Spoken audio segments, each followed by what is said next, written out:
Рамазан. Рамазан айында ең кемі осылардың бірін істеуге тырысыңыз. Айналаңыздағы мұқтаж деген бір адамды таңдап, соған ізгілікке толы, жанын жылытатын хат жазыңыз. Ұзақ уақыт бойы сөйлеспеген ескі досыңызды кешіріп, онымен татуласыңыз. Көршіңізге бір жақсылық жасаңыз.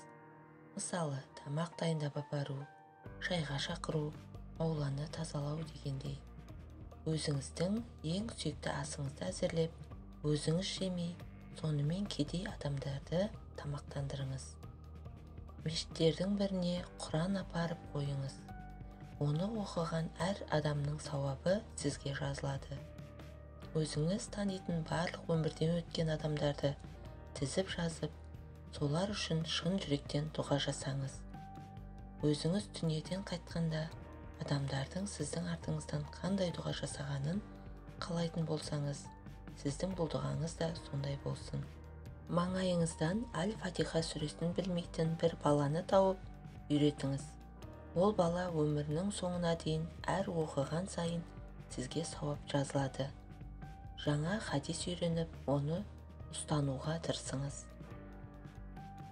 Құраннан қысқа сүре жаттап, оның тәпсірін оқып, маңайыңыздағы бір адамға айтып беріңіз. Өзіңізді қолға алып, өсек пен ғайбатқа мүлде жоламаңыз. Оны қатты қадағалаңыз. Жұмыстастарыңызға кішкентай сыйлықтар, кәмпит, жеміс дегендей алып келіңіз. Ата-анаңызды қуантып, жиі құшақтаңыз, беттерінен сүйіңіз. Өмірден өткен болса, дұға жасаңыз. Ұзақ уақыттан бері хабарласпаған туыстарыңызға хабарласып, жағдайларын біліңіз. Бір-бірімен араз екі адамды тауып, татуластыруға барыңызды салыңыз. Үйсіз хайуанды тамақтандырыңыз. Пайғамбарымыздың өмір баяны туралы кітап сатып алып, күнде оқып тұрыңыз. Көзіңіз, тіліңіз, жүрегіңіз кездескен жандарды сынамауын қадағалаңыз. Кемшілік көрсеңіз, сыртынан дұға етіңіз. Кездескен жанның бәріне жылы сөз айтуға тырысыңыз. Биыл тәуекел етіп, оразаны алғаш ұстаған 5 адамға сыйлық жасаңыз.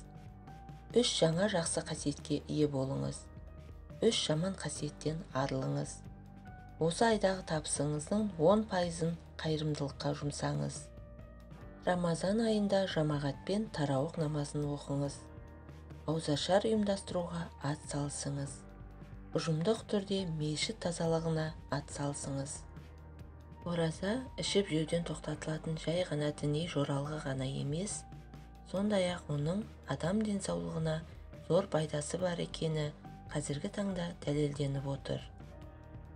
Ауыз бекіту ас қорыту жүйесінің демалуына мүмкіндік береді, бірақ бір ескерте кететін жайт, ораза ұстаған кезде асқазан қышқылдық бөлінуді тоқтатпайды.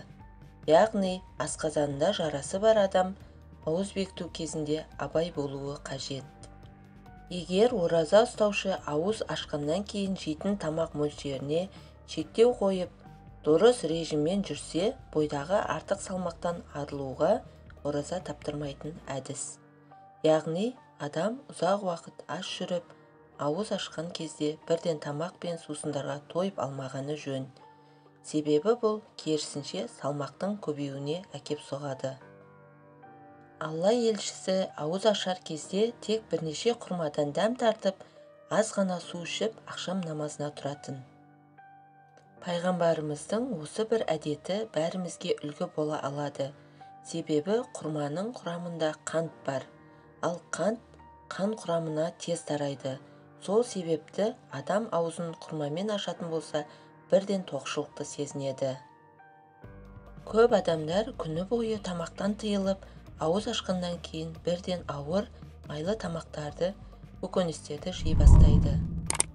Ауыз ашқанда жеңіл тамақ жеген дұрыс.